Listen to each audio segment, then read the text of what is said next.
Hey, welcome everybody to another episode of Leaders and Friends. I'm delighted to be joined today by Blair Effron.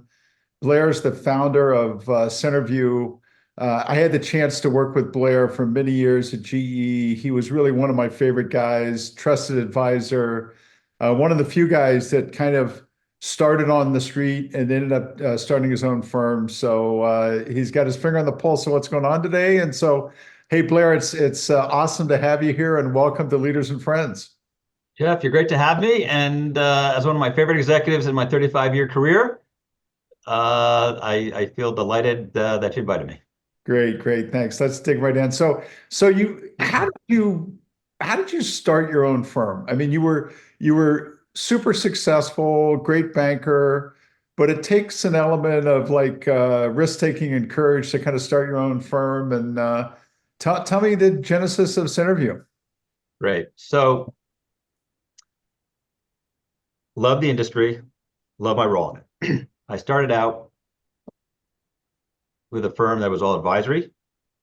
The industry changed and became based on financial capital. This was a period when we had universal banks from intellectual capital. That's the background.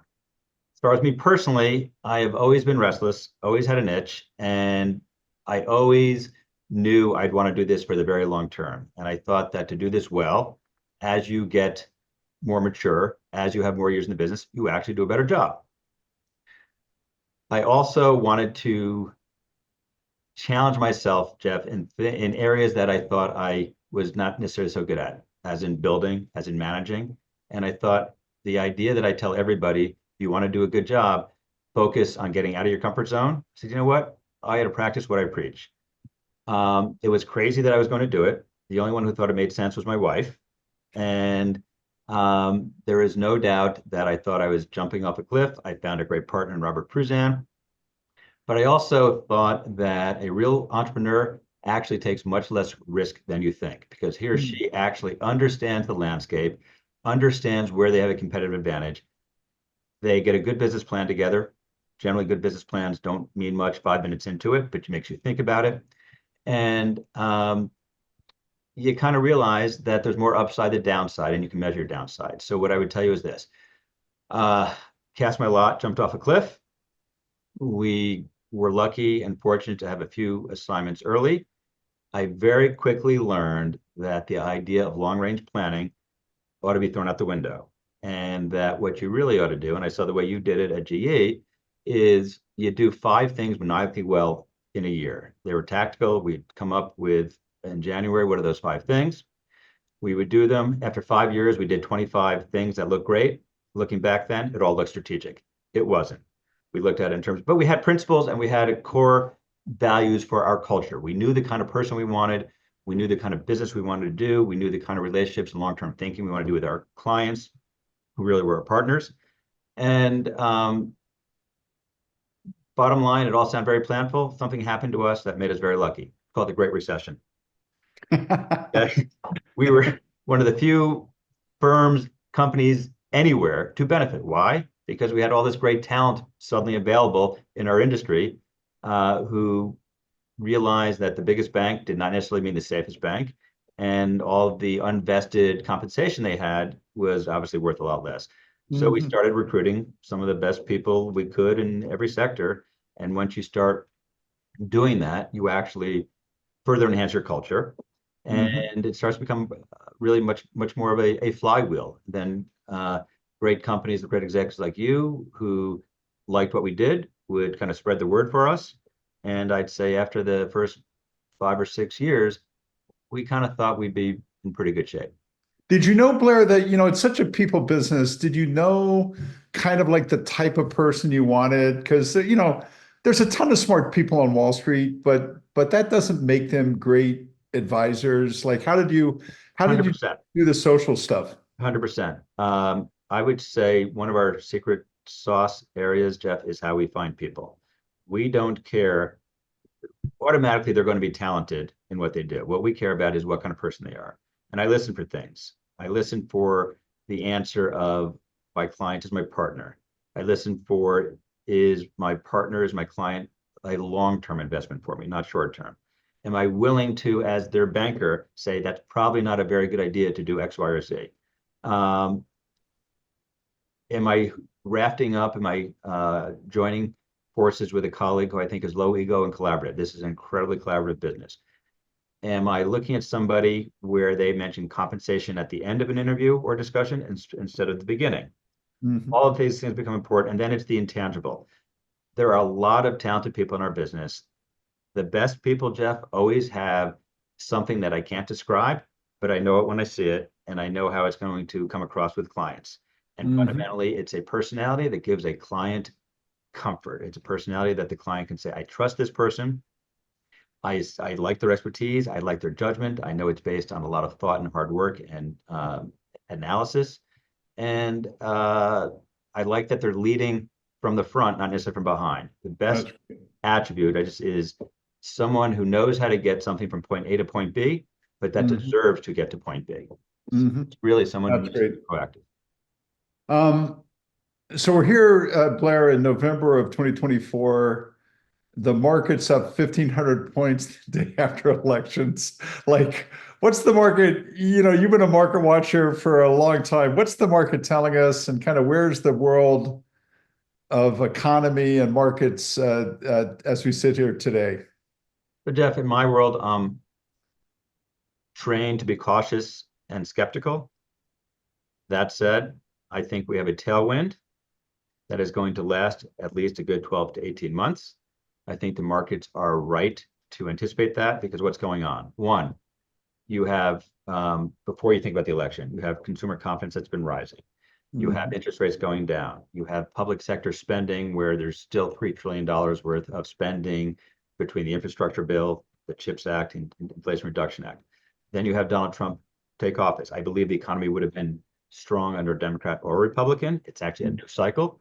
But then when I think about taxes, they're going to come down. That's a plus. When I think about the regulatory environment getting at least modestly easier to build more quickly, more cheaply, that's a plus. When I look at just the language of what a politician, a public servant says about business, that's a plus.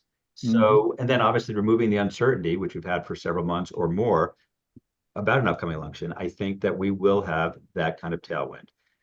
Now, my concern, my concern is one, and by the way, I don't believe we'll have the tariffs at all Yeah. as discussed. And I think the market expects it'll be 200 billion or so. The Trump administration did 300 billion plus the first time around. He will not get anywhere near the 750 billion, nor do I think he wants to. So I don't worry about that. And He's a negotiator, Blair. This is I look at everything, everything is a negotiation. And I just think hanging on every word is just going to drive yeah, me you crazy. have it exactly right. Put it Yeah. to the side, and he knows he wants to win. So I say tariffs, I actually think we'll be fine with. And on taxes, he talked about $11 trillion of tax benefits during the election. He's not thinking about that. He's going to Mhm. extend the 2017 tax cuts. That means our balance sheet, the 35 trillion of federal debt, will be 36 and a half trillion. The markets will be fine with that. So I look at the biggest risk that one, if I'm wrong on anything I just told you about what the administration does, that would be problematic. But two, Mhm. more importantly, that the financial community doesn't let the asset base get overheated. The worst thing that we can do is let the exuberance get in the way of discipline. And if you think about the past 5 downturns, what happened? It was exuberance getting over discipline. When you went to play a round of golf and the person who was your caddy said, well, I just bought 3 homes on credit. That's probably a pretty good signal. Watch out.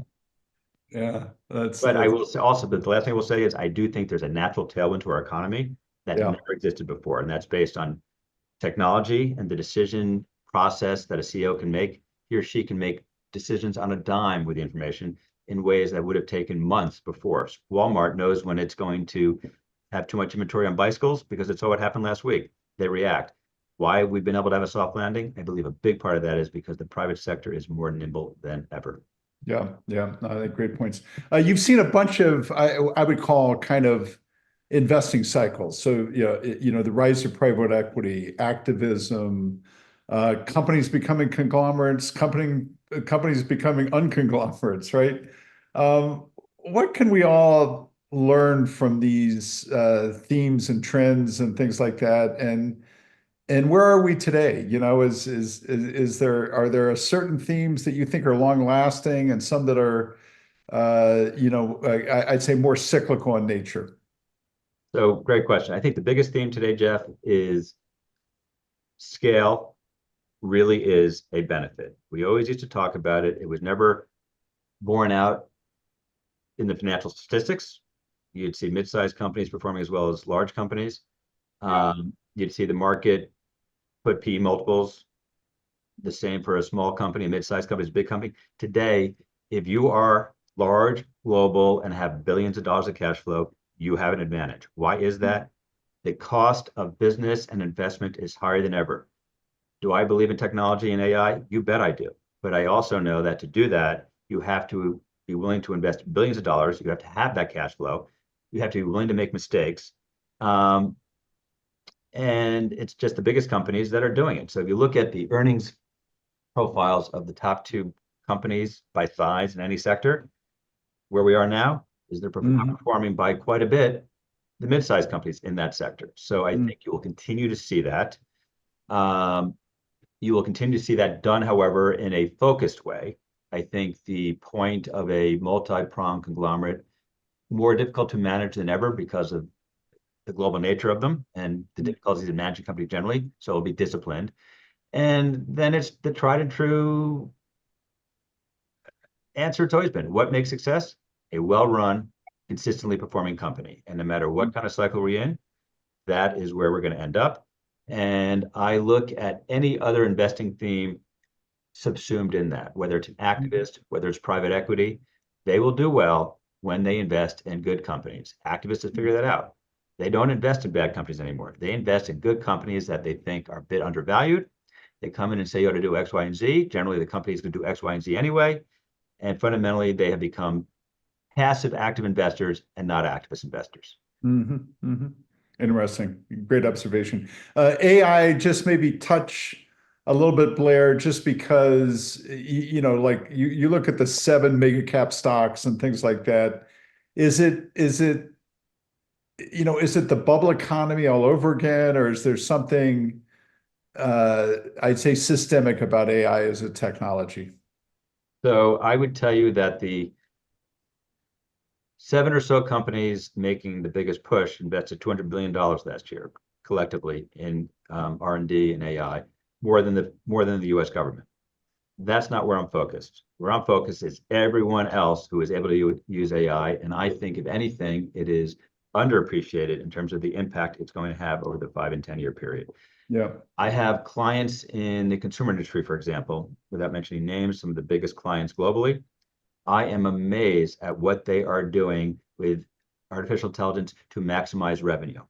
Okay, everybody thinks about it as efficiency and productivity. I get that. I'm actually focused on how exquisitely expert they have become in managing to get every potential revenue dollar available by using AI. I'm surprised, they can price product to the street, let alone the zip code, let alone the town. The level of purchasing power efficiency, huge. And right now, I think most companies are not actually very good at it. They will get good.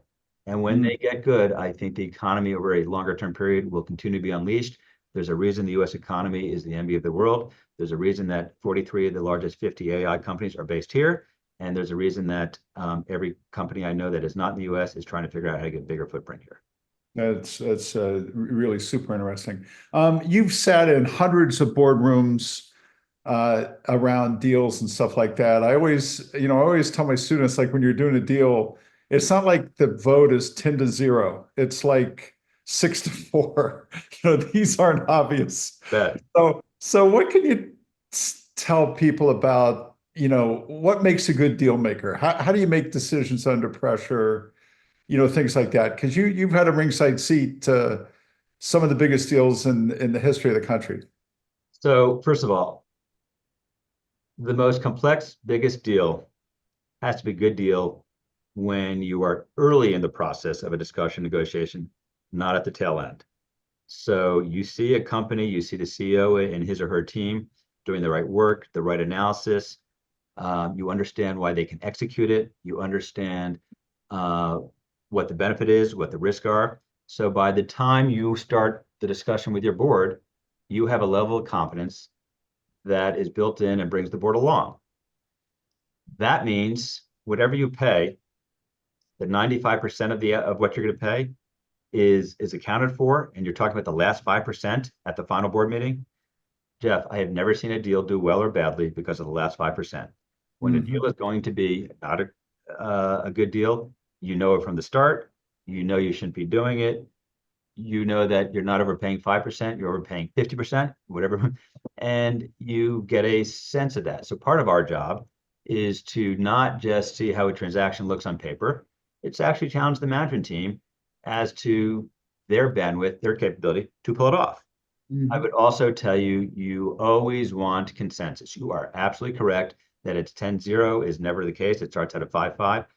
I am always cautious that the people who are on 5-5 and they're right, if the deal doesn't work well, they're the people who are saying, I told you so. You don't want to be in a situation that says, I told you so. So you do what you need to bring the board along. So by the time the CEO gets ready to sign, the last meeting is pro forma and not that interesting. The interesting meeting around a deal is what happens early on, not what happens at the end. Is there like one thing that you think makes a good or bad decision? Like one element that you'd say, hey, over index on this if you're a leader? Yeah, I would say the biggest risk is when you, as a leader, discount your competition because you're going into a new area. You put up a chart that says we're at 5%, 10% share. We're better than competitor A, B, or C. We'll get to 15. No. Yeah. Assume your competition is strong, one, and also assume that no matter what your outlook is for the transaction, more things will go wrong than right. Now, I may be wrong about that, but that's how you should plan. And a good CEO is sitting there analyzing and talking with his team and his board. This is why I like it, but here are the 4 things that really scare me. Because if he's talking about or she's talking about those 4 things, they will do the homework necessary to lessen the risk. And I'm generally surprised. The best CEOs know that. And that's why when the best CEO says, I should pay X, you let him or her do it. Yeah. Is there one deal that's, over 35 years that sticks out in your mind and you say, gosh, this is one I'll always remember for whatever reason? So I would tell you there are many transactions that I've been excited to do. The first and only 4-way transaction with a consolidating tobacco industry. The first Morris Trust, all interesting, but they pale, honestly, Jeff, into the satisfaction I get working with a client over years and being their partner. So the idea that I could partner with you at General Electric over years, that was the joy I had. That was going through as many transactions as we did. It was fun to discuss with you strategically. Why should we do this? Why should we not do this? How does it look? That's what propels me in this industry to be in a position where I would do my job for $1. It's nice not to have to, but I would do it for $1. It's not because of the deal. It's because everything else that goes around it. And remember, 80% of the time, a company and a CEO, they're doing nothing but trying to get to tomorrow. I love helping them during the 80% of the time get to tomorrow. And when there's a transaction, of course, that's fun. Of course, you get a rush. But it is the team you're working with that makes the transaction particularly fun when all's said and done. No, and the trust you built was fantastic. You've been a statesman. You've been you've done more than Centerview with your life. You've kind of watched the political ebb and flow. As an American, what should we all be thinking about right now? And what I'd say more importantly, Blair, like I'm surprised at how few people kind of try to figure out what should we learn, from what's going on. Everybody can observe what happened, but not enough people ask why did it happen. So you've sat in the middle of all this. Like, what do you think? What's going on? So first of all, I use the word American. I think we all have a responsibility, Jeff, a deep responsibility to be Americans first and partisan second. Okay, nothing is more important than the great principles this country was founded on and continues to today. We are the best experiment, I believe, government-wise in the history of the world. Two, we therefore, all of us who are, what do we all have in common as a trait who do well? We're lucky. Okay, all of us over-index on luck.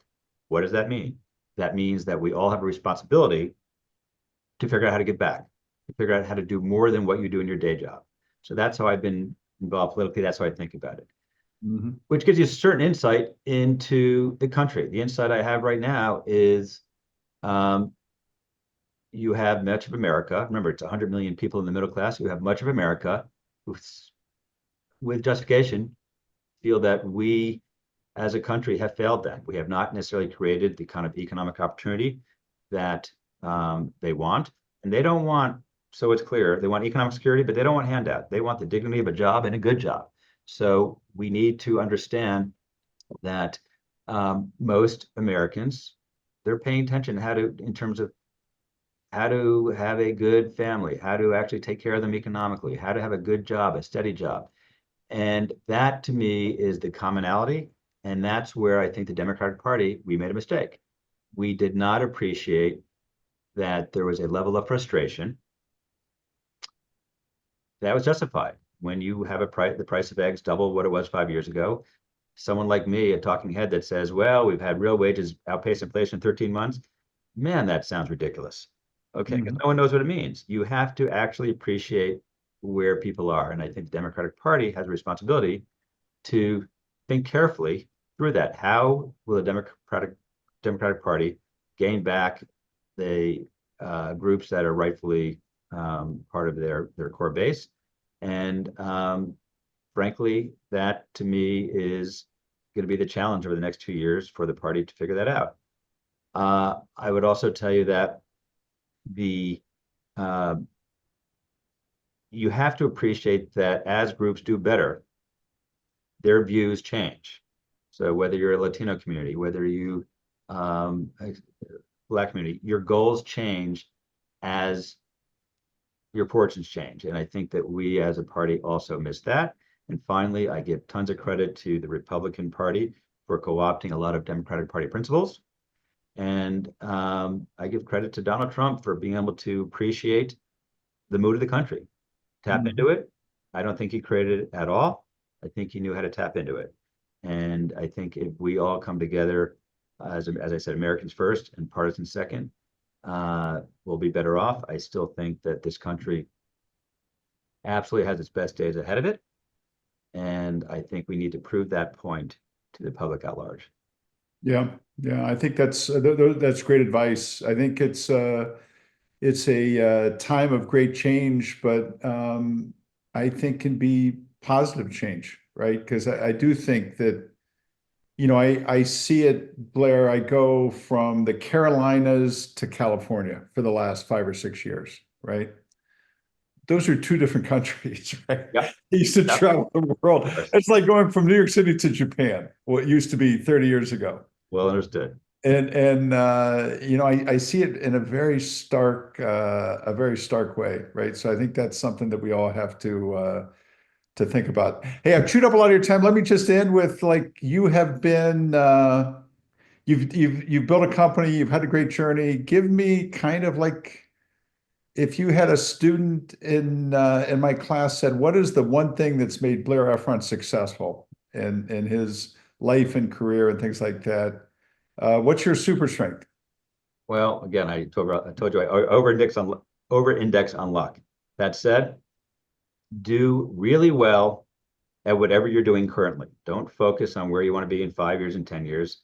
It didn't work for the Soviet Union 5-year plans. It won't work for your career. Focus on doing really well what you do now. Be open to possibility, and it will happen. If you're doing well, good things happen to you. Okay, number one. Number two, early in your career, focus on building skill sets. Focus on building skill sets that will help you no matter what you want to do and will help you over a very long term.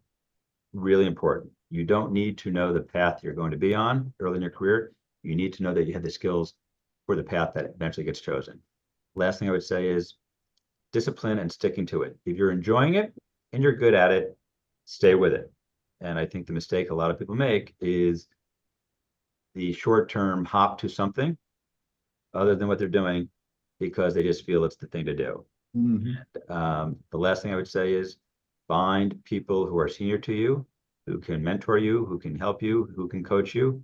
I've done that all my life. I still do it, and I've been around a long time now. And there are people I still go to regularly for advice. I think that's really important. Hey, Blair, it's so great to see you. Congratulations on your success. And, look, the next year should be wild. So I That's your hope seatbelt. I see you in Great to person. see you.